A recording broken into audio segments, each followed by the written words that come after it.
So I'll speak today about how bhakti spirituality can help us find peace and joy in our life.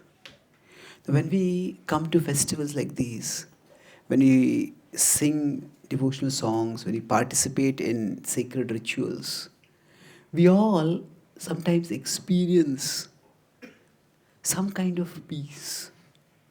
There is a feeling that comes from somewhere deep within us, which makes us feel whole, feel healed, feel hopeful.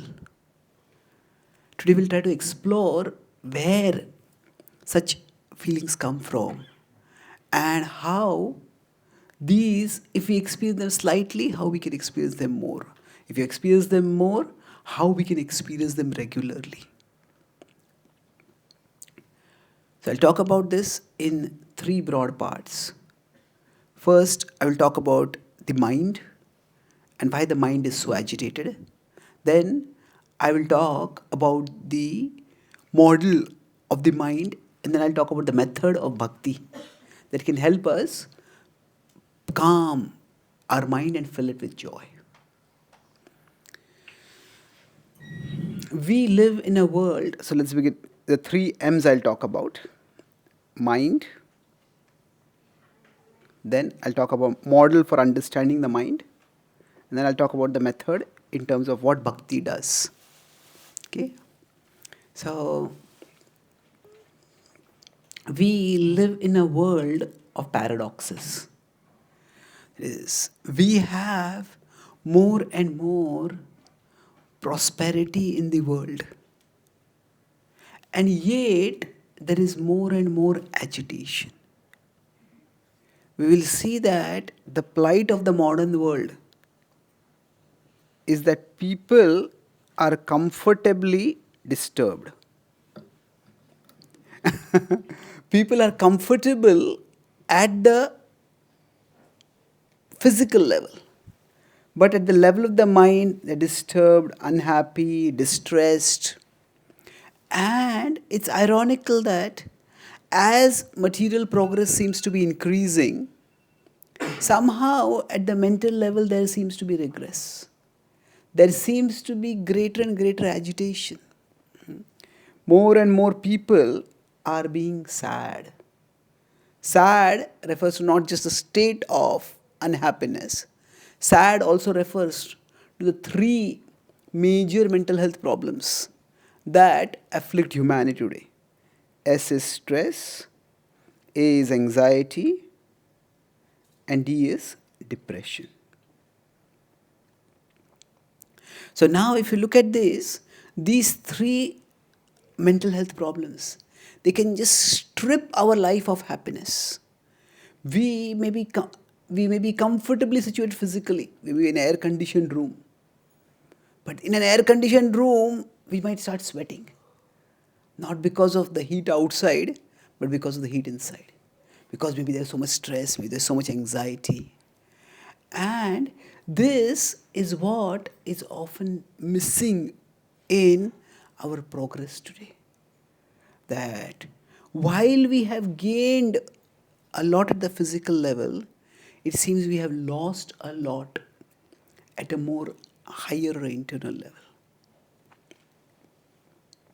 And that's why across the world, more and more people are turning towards spirituality. Because the hope is that therein we'll find some peace of mind. I've spoken, as was mentioned in the introduction, at Intel, Google, Salesforce. And there, these are all companies which highly value competence and excellence at the professional level.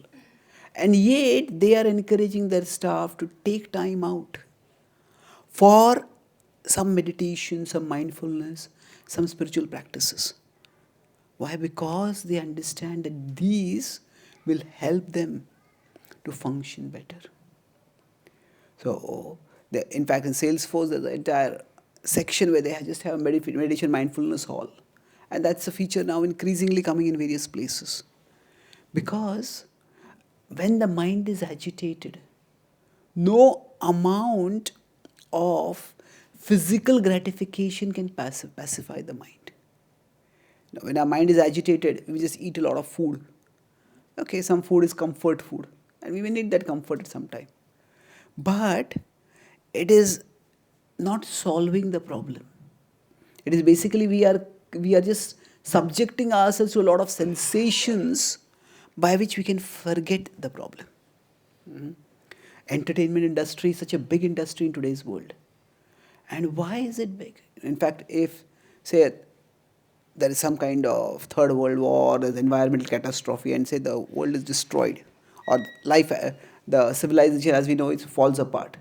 And 1,000 years later, if some archaeologists from that time, they look at today's world and they try to look at what is the most significant or representative artifact, relic of today's world. Now, probably what would describe the world, today's world, is movies. Why? Because millions and millions of dollars are spent on movies. And why are they spent? Now, entertainment has always been a part of human life. But today, people's need for entertainment is almost manic. And that's why millions of dollars are spent. As now we had the Cricket World Cup. For India, it was a heartbreak, unfortunately. But still, the amount of money that is spent and earned, it's astronomical. Hmm. There was a boxer from Northeast India, Mary Kom. There was a movie made about her. And now, the actress who depicted her in the movie, she made more money from that movie than the wrestler made throughout her life. So the idea is, now wrestling itself is a sport for entertainment. But even entertainment, if entertainer's life in real life is not entertaining enough. So when you create a fast-paced version of the most exciting moments of life, the person who depicts that is paid more and more. So the point is, this is not to criticize entertainment. It is just to underscore the point that why is entertainment so desperately sought? Because entertainment promises some relief for the mind. And yes, we all need that relief. But unfortunately, much of the entertainment today, the entertainment offers relief to the mind. But the relief it offers is more and more like a pain medication. Just temporary relief, just like somebody has a fracture, their bones are paining, you give them pain medication and they think I'm all right. Well, they may think they're all right, but actually the disease is there. The injury, the fracture is there. And it's not only there, it's worsening. And that's why after some time more and more pain medication gets needed. Similarly, what happens is people want entertainment and they want more and more feverish entertainment. So India had two big forms of entertainment, cricket and Bollywood. A few years ago, both of them got married. Their child was IPL. So now what is it? It's accelerated entertainment, double entertainment. And so that's the compulsive need for entertainment because the mind needs relief. And people spend some huge amounts of money for the IPL matches or for movies or for the Cricket World Cup, whatever. Why? Because our mind is desperately seeking relief somewhere. And in some ways, when we come for festivals like these also, okay, we just want some break, some kind of calmness, some kind of good feeling. Now, pain medication is good for instant relief. But the problem is, if pain medication becomes the sole source of relief, then it can end up making a person worse. Because they think they are cured, while actually it's only being covered. It's not being healed actually. So, entertainment, okay, my life is tough, my life is this problem, this issue, that issue. Just turn on TV, watch some movie, forget everything else. Yeah, that's pain medication.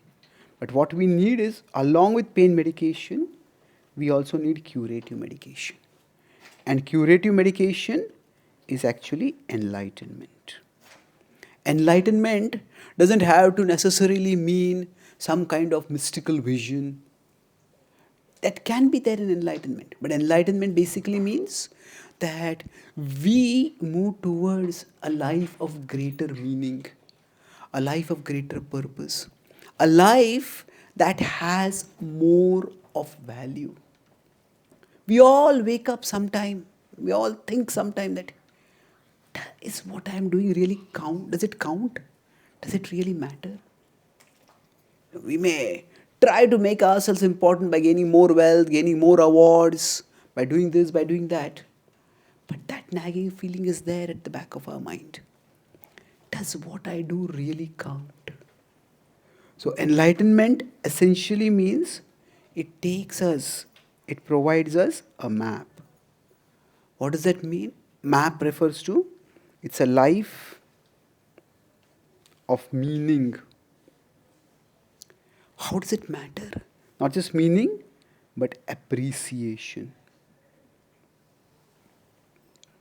One of the most powerful cures for agitation of the mind is gratitude. It's when we learn to appreciate what we have. And then beyond that is purpose. So, the Bhagavad-Gita is a guidebook that offers us this, a map for life. That is, a life of meaning, a life of appreciation, and a life of purpose. To the extent we gain these, to that extent, we'll find that our mental agitation will go down. See, the point is that life will always have troubles. We can't avoid that. But to the extent we have this map, okay, this is meaningful for me. I value what I have, and I can make some difference.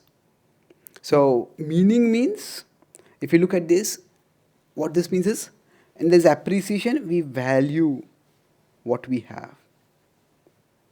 When we have purpose, that means our actions can make a difference. And meaning itself means our existence matters. That we have intrinsic value. Apart from how much money is in their bank balance, or how big our house is, how much cars we have, how expensive are the clothes that we wear, apart from all that, our existence has an intrinsic value to it.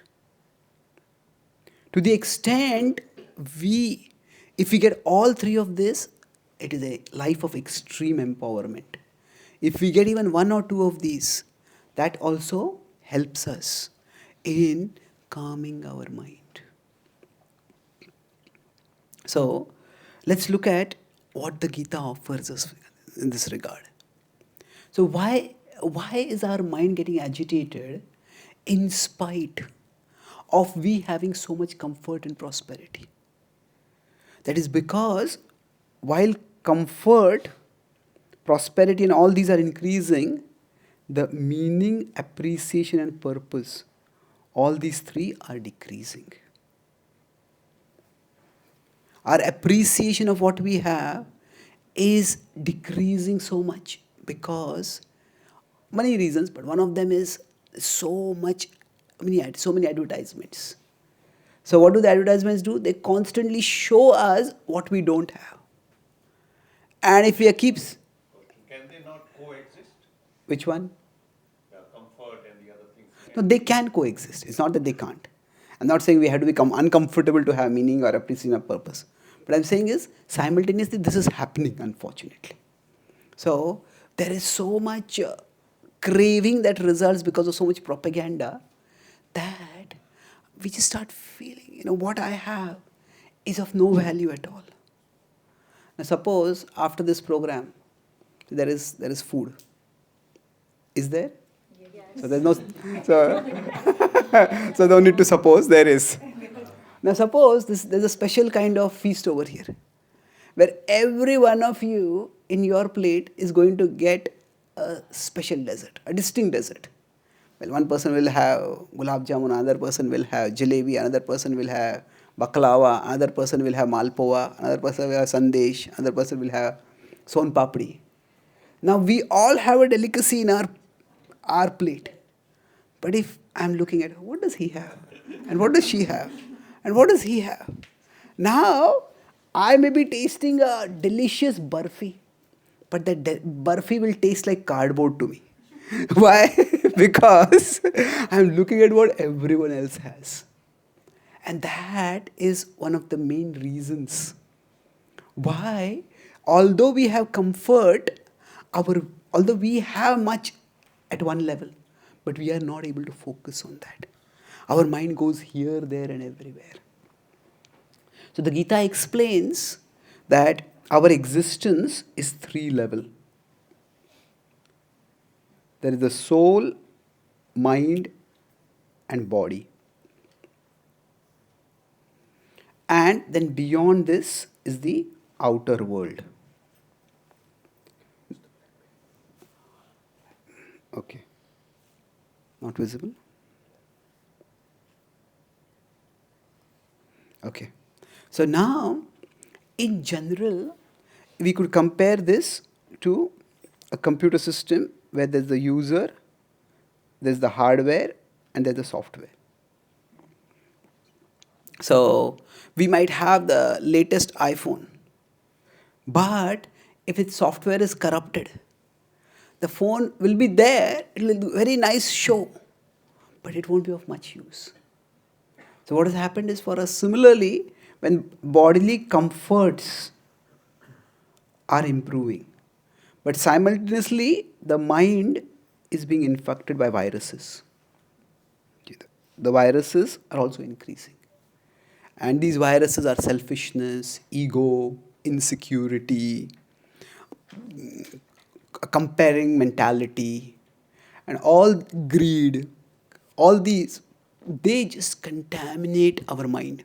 And because of that, what happens normally for functioning, the body, mind, and soul need to be in one line. Say, for example, the example of eating what I talked about. Now, if I am eating a peda, I'm eating a barfi. Now, for me to be able to experience the taste and the sweetness of barfi, it is not just enough that sweet item come on my tongue. It's also important that my mind be there. But if say my mind is elsewhere, so what happens many times for us is the soul is here, the body is here, but the mind has gone somewhere else. And then even if there is comfort at the level of the body, there's comfort and there is pleasure. But what has happened is most of our consciousness has gone with the mind. And when the mind is wild, when the mind is wandering here and there, then even if we have the good things of life, they won't feel good enough. We'll be looking for something else. Our mind will be somewhere else. So this model of the self, which the Gita offers, the three levels, body, mind, and soul. The mind, when it goes off elsewhere, it becomes out of sync with the body. And no matter how much we provide to the body, still the mind is out of sync. And now sometimes we may provide something for the mind also. The mind is agitated, okay, have some entertainment. Okay, fine. Entertainment is good. But unfortunately, that entertainment may also end up further fueling the mind. Now, we see entertainment where there are people who look perfect, and then we become dissatisfied with how we look, and that agitates our mind further. We look at people who are smart, we see people who are brilliant, and we feel, oh, I can't do any of these things. That can further fuel the mind. So what we need is, if we want to calm our mind, we need to get the body, mind, and soul aligned together. Aligned together, and we appreciate what we have. So when that happens, and I have good food, and then I appreciate the good food that I have, then there is contentment in that. But when the mind is caught here or there, then there is no contentment. So this metaphor actually points to two things. The mind can do two things for us.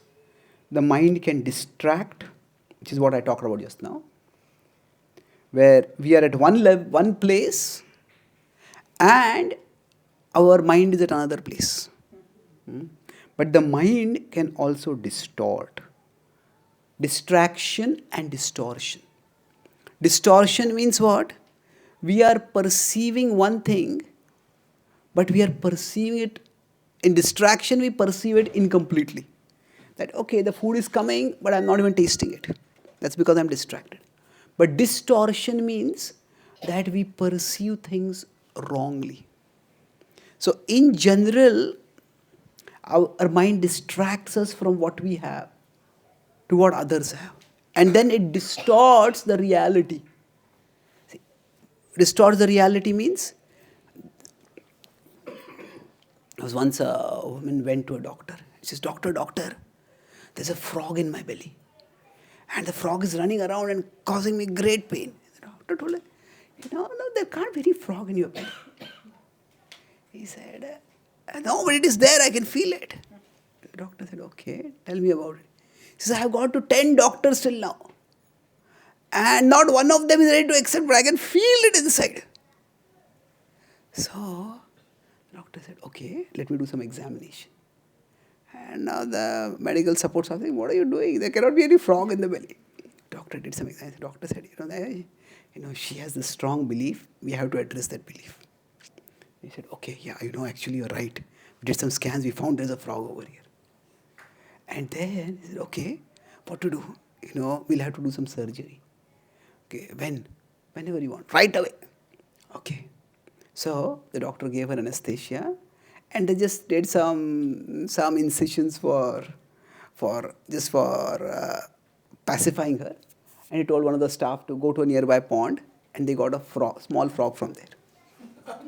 And then, when she came back out of the anesthesia, she said, you were right. See, this is the frog that we found. Oh, doctor, you have saved my life. I feel so relieved. And then, after a few days, she came back in greater anxiety. The doctor said, doctor, I'm in big trouble. He says, what happened? He said, the frog had babies.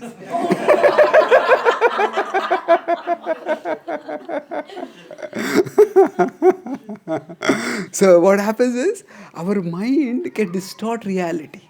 And when it distorts reality, we just get caught in our head and we just imagine things which are not there at all.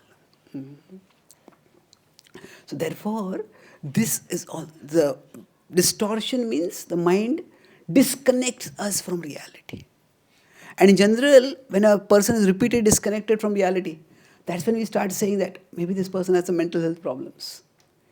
There's a small action, we touch somebody on the shoulder, that person screams. We say, what happened to you? He said, what happened is that maybe they had some fracture in the arm and then we touched it. Oh, okay, now I understand. So there's a small action leads to a big reaction. That means there's something wrong inside. So like that, we all, in our mind, there are what is called as samskars. Now samskar, at one level, refers to certain practices which can create some good impressions in us. That's why we want to give good samskars to our children.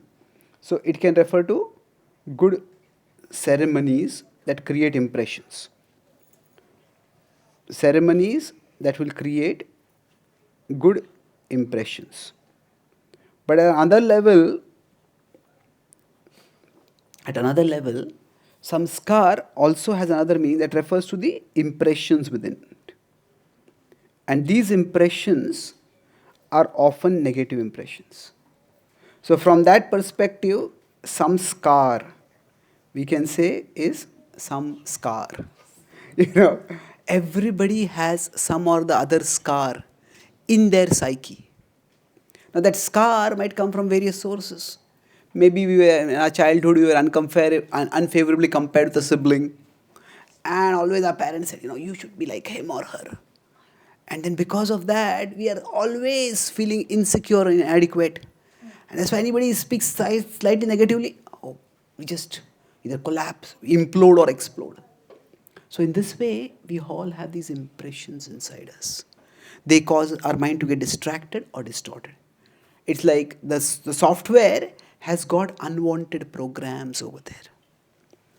Now, the more we get into this model of the mind, the more we'll find that it helps us make sense of our own life. But I don't want to prolong this too much, but we'll move to the last part. Okay, we all have certain impressions within us. So I'll talk about the mind, the model to understand the mind, and then I'll talk about the methods. So now we all have impressions inside us. If we want to have a happier life, the most important thing to do, happiness, we often think that it'll come by having better possessions.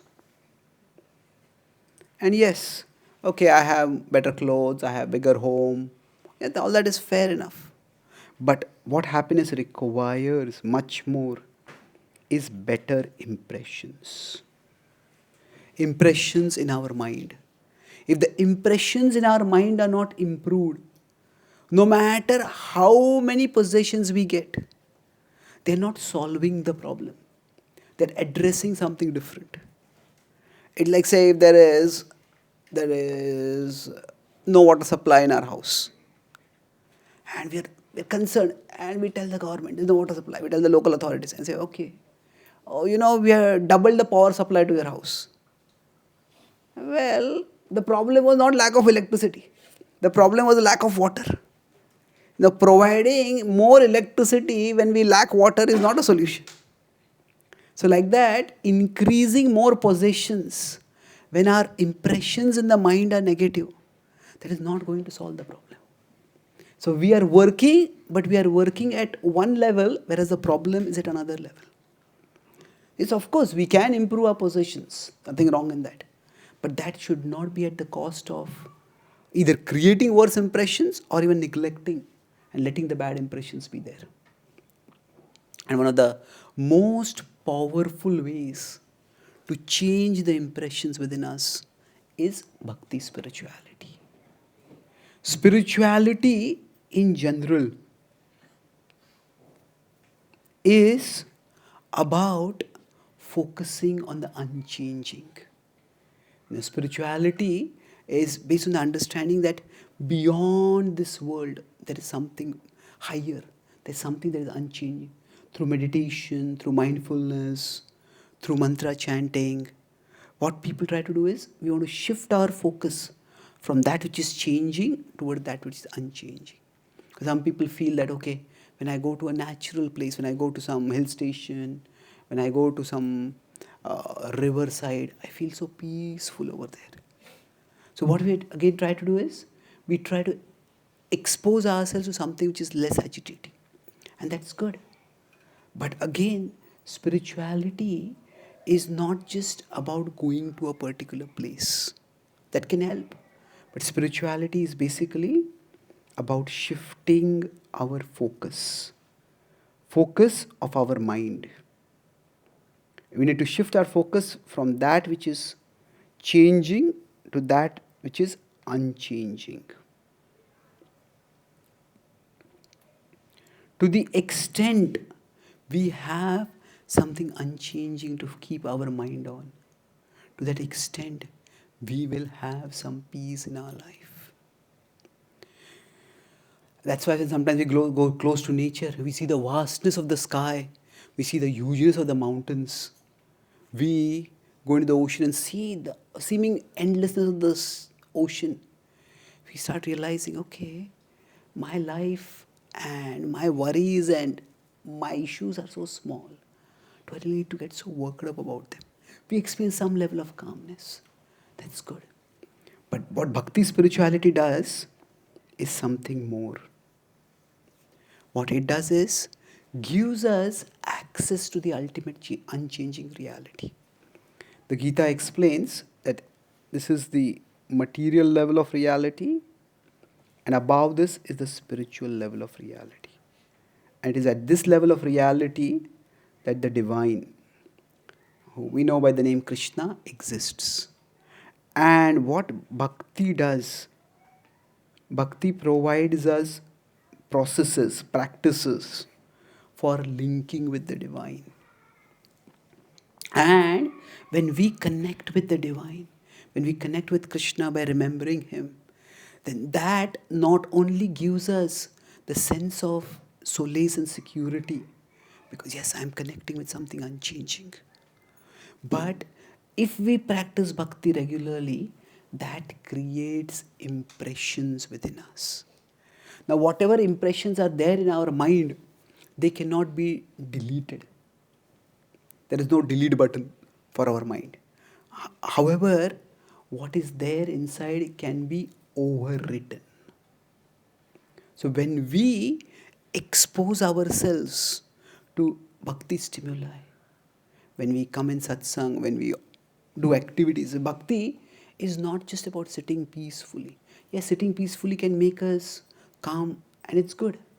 But the more stimuli come in from multiple senses, from our eyes, from our ears, from our nose, when we say we have agarbatti, a fragrant agarbatti, we offer to the Lord. So there are stimuli coming in from multiple senses. And from those senses, they go to the mind. Shrotram chakshusparshanam cha rasanam granam cha adhisthaya manaschayam vishayanupasevate. Krishna says in 15.8 and 9 in the Bhagavad-Gita that all the senses are centered on the mind. And the more senses we can engage in in our spiritual pursuit, the more the mind will get impressed by those. Impressed not in the sense that out, but impressed in the sense the impressions are formed within it. And when those fresh impressions are formed, then those fresh impressions will start guiding our life. Those new impressions will help us to become calmer. We will find that, okay, whenever I feel agitated, okay, my tendency is maybe I yell at someone, maybe I overeat, maybe I just do shopping. There's what is called retail therapy. I try just buy things to feel good. Okay, but if we practice bhakti, what will happen is, okay, whenever I feel a little agitated, let me turn towards God, let me pray to Him, let me chant His name, let me worship Him. These impressions, they will start calming us down. They will not only calm us down in the moment, but they will direct us toward activities that can calm us. And in that way, we will find that as the impressions within our mind change, then what we have, we will be able to appreciate it more. And when we appreciate it more, one major source of mental agitation will go away. One of the soundest ways to have more joy in our life. A grateful heart is a joyful heart. But gratitude cannot come if our mind is agitated. Krishna says in the Gita, Ashantasya kutaha sukham. So, the more we change the impressions in our mind becomes capable of focusing and valuing what we have. And then joy follows. Similarly, as we practice bhakti, we understand that each one of us is a part of God. Mamaivamsho jiva loke jiva bhuta sanatanaha. So, from God's perspective, each one of us has intrinsic value. See, the world sees us from outside in. First, they look at our appearance. The world looks at what kind of clothes we wear, what kind of job we do. The world looks at externals, and after that, maybe a few people come to know who we really are. The world looks at us from outside in, but God looks at us from inside out. He looks at our heart. He looks at our soul, and He values us for who we are. So, that connection with Krishna through bhakti, it also assures us that our existence has intrinsic meaning to it.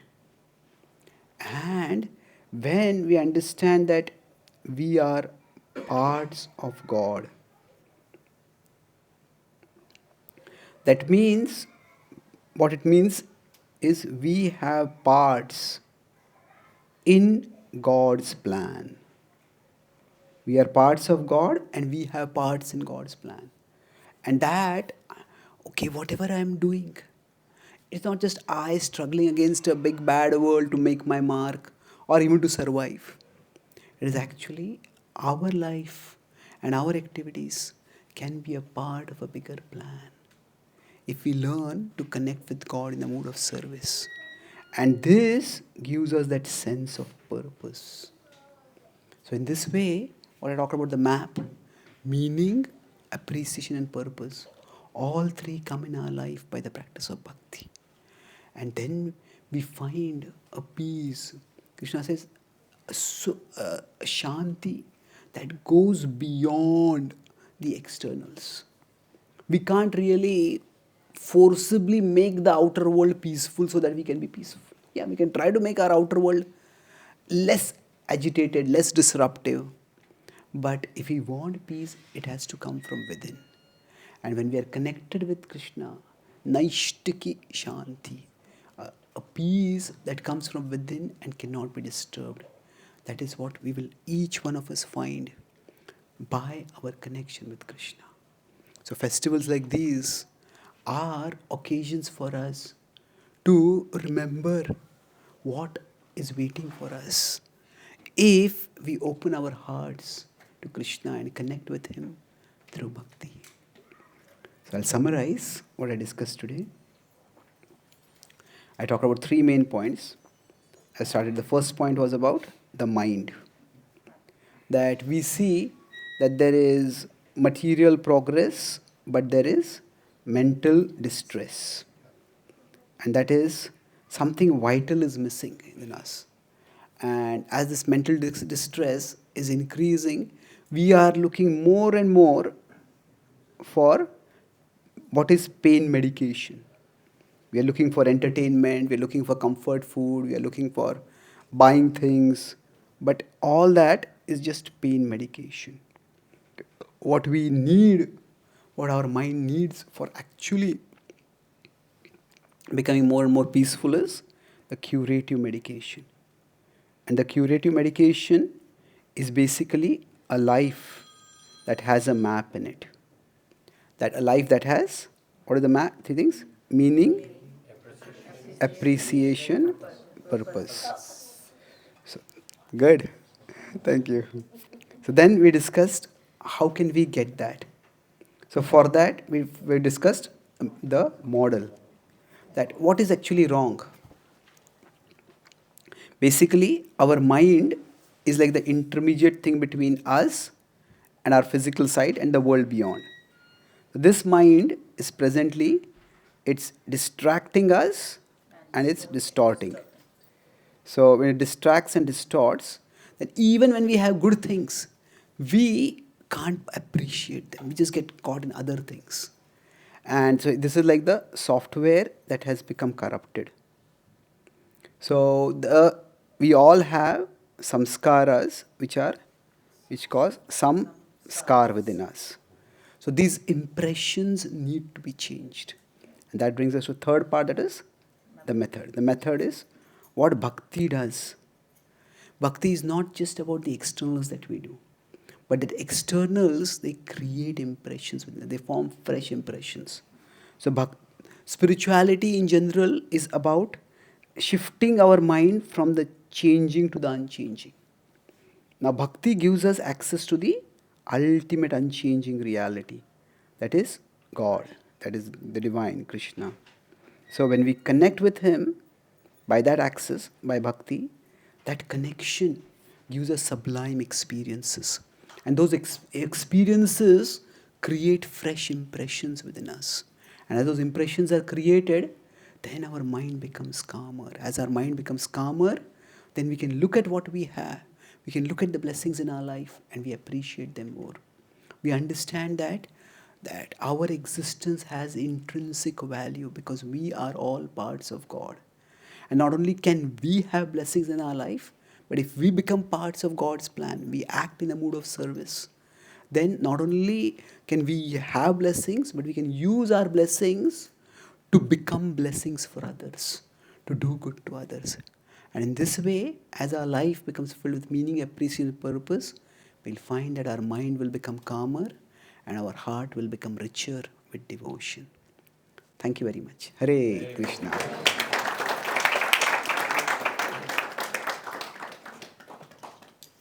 Is an opportunity to ask any question, obviously relating to the topic or anything else you may have, any burning questions about spiritual life in the past. I have one question. Yes, please. Yeah. So if the soul is disturbing the mind, what do we do with that? Like, if there is something like your soul is actually disturbing your mind. What do you exactly mean by the soul is disturbing? So there are two ways to look into, like, either the mind is controlling us or we are controlling the mind. Right?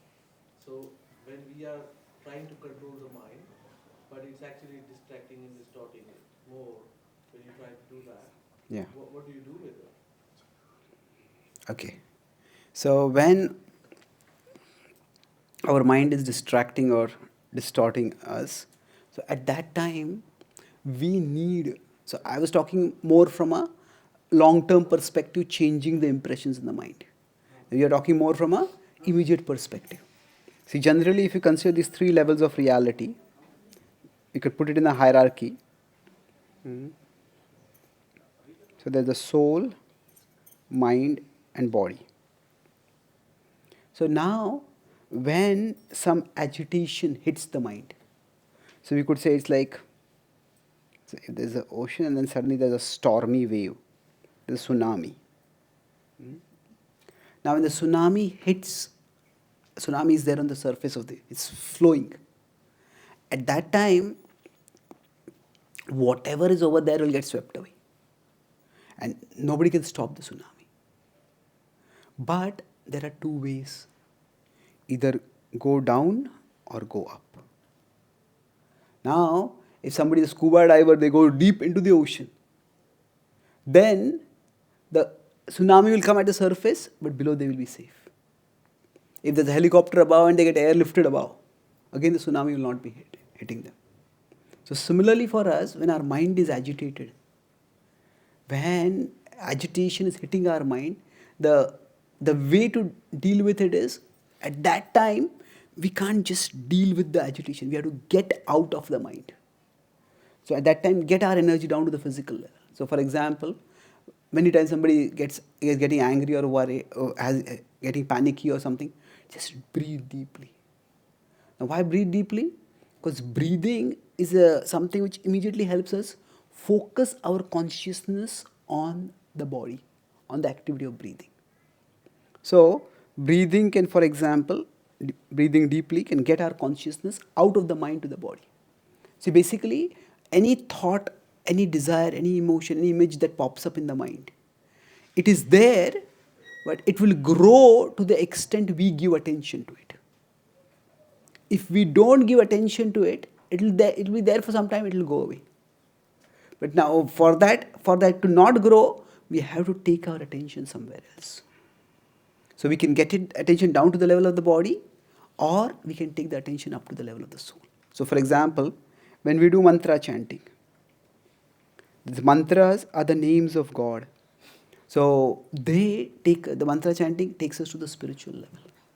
And once we get our consciousness, get our thoughts, get our attention out of our mind, then we'll find the agitation will become lesser. So we may have to live with pain or fear or anger, but we won't live in pain or fear or anger. It'll be a part of our experience, but it won't be our full experience. Like if I consider our consciousness is basically our awareness. So now, sometimes when something agitating comes, that just fills our consciousness. Sometimes we get so angry with someone that we just start yelling at that person. And we are not even aware of where we are and who all is listening. His consciousness becomes filled with that. But if we can, another situation is, yeah, that annoying symbol is there, but it's a part of this. Yeah, anger is there, but if I don't pay attention to it, it will not grow that much. I think of something else. And later on, I can deal with that anger appropriately. I can deal with that fear appropriately. So at that time, we have to get our consciousness, get our attention out of the mind. Okay? Thank you. Thank you, thank you. Yes, Can I please. ask? Yeah, please. You're talking about bhakti as such, and you define those math things. Why only bhakti? It's a social service which can give you a meaning, purpose, and also gratitude also, and you can have whatever you've got, you can start looking at the purposes of. So I think Yes. when we talk only about bhakti, we are going towards something which I can say that you're not actually serving the humankind. You're not able to do something good for the God creation. All those three things can be achieved by social services. So why? Yes. Good question. See, we all have our, based on our experience, our conceptions of things. So, for example, the way the Gita talks about bhakti is actually very significant. We may think of bhakti as going to the temple or doing some puja. Yeah, that is a part of bhakti. But the way the Gita defines bhakti is somewhat different. What it says is, say we are here and this is the world around us. And like I said, that this is the spiritual level and there is the material level. So at one level, because of shortage of time, I explained it one part of it, but it's good that you raised this question. So say God is here and we practice bhakti to go towards God. This is bhakti. But there's another understanding that God doesn't just exist in the temple or in the spiritual world. Actually, God exists everywhere. And therefore, when we turn toward the world and act in a mood of service, this is also bhakti. So in bhakti there is devotion, which is our remembrance of God, and then there is service, which is our practical action. So both are parts of bhakti. And for example, if we look at Indian history itself, many of the temples were also places of charity. Free food would be given. Many of the temples, there were also places of education. The people in the temples, they would also arrange for people to get educated, and also the idea is that there is holistic welfare. So if there is devotion in our hearts, then we can actually do social service with a greater sense of meaning, appreciation, and purpose. The idea is that it's not just it's not just I alone trying to do something good in the world. Yeah, I can be an instrument of something far bigger than me. And then I'll have a greater attitude of service. And there'll be greater effectiveness.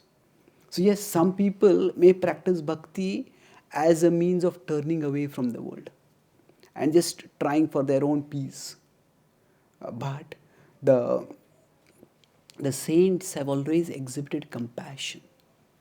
And that compassion means we try to help everyone and help everyone holistically. So yes, humanitarian work or social service can also give us meaning. At the same time, if social service is done in devotional consciousness, then that can give us even greater meaning. We are a part of the Krishna consciousness movement, and ISKCON has the world's biggest vegetarian food relief program. Millions of children in India are given, school children are given food as a part of the midday meal program. We have hospitals where there are not just doctors, but there are spiritually minded doctors. They offer not just physical care, but also spiritual care. Where when patients are sick, it's not just that their body is broken, but often their spirits are broken. they also need to be encouraged. So when we want to help people, we can't offer only fragmented help. That fragmented help means, okay, I'll take care of people's body. But people are integrated beings, their body, mind and soul. So the more holistic our understanding of life, the more holistic will be the help that we can offer others. Yeah, but then why people are still spending time in chantings and going to temples and I think not really helping people, because effectively people should learn where exactly their time will be better utilized and better for the humanity as such. Well, actually speaking, there is the two distinct things which are being overlapped over here. See, do the two necessarily to be in competition? If, for example, the money that was spent on the Cricket World Cup, if that was used to feed the poor people, no, nobody in India would go hungry for one full year. Now, uh, why are we bringing two things in comparison at all? People have different needs. And when there are people who can act in service, and that uplifts them. There are people who go to the temple, that uplifts them. See, bhakti is not just about going to a temple, but it is about going to the temple also. In general, in the world, when we say there are poor people, let's serve poor people. Yeah, definitely. But what is letting those people stay poor? What is causing their poverty? It is at one level greed. So when people go to a temple, when they acknowledge, going to a temple could just be a ritual. But if that's coming with a philosophical understanding, it's coming with enlightenment, then they will understand that what I have is actually a gift from God. And in general, people who are devoted are also more charitable. So a spirit of charity and compassion is what is needed in today's world. Now, there's the problem in the world is not so much a shortage of food, it's a shortage of compassion. So many of the resources in the world are being used for ulterior purposes. Land is used more for cash crops than for staple crops. So the land that could be used for making grains is used for making, say, tobacco. So now this can't be, certainly going and serving people is good, but if there is a change of heart, and it is bhakti that brings about that change of heart. So the world will always have people who have haves, and there are, as we say, have-nots. There are people who are poor and people who are wealthy. Now, we can't just artificially eliminate that. But if the haves have more compassion, then they can share what they have with others.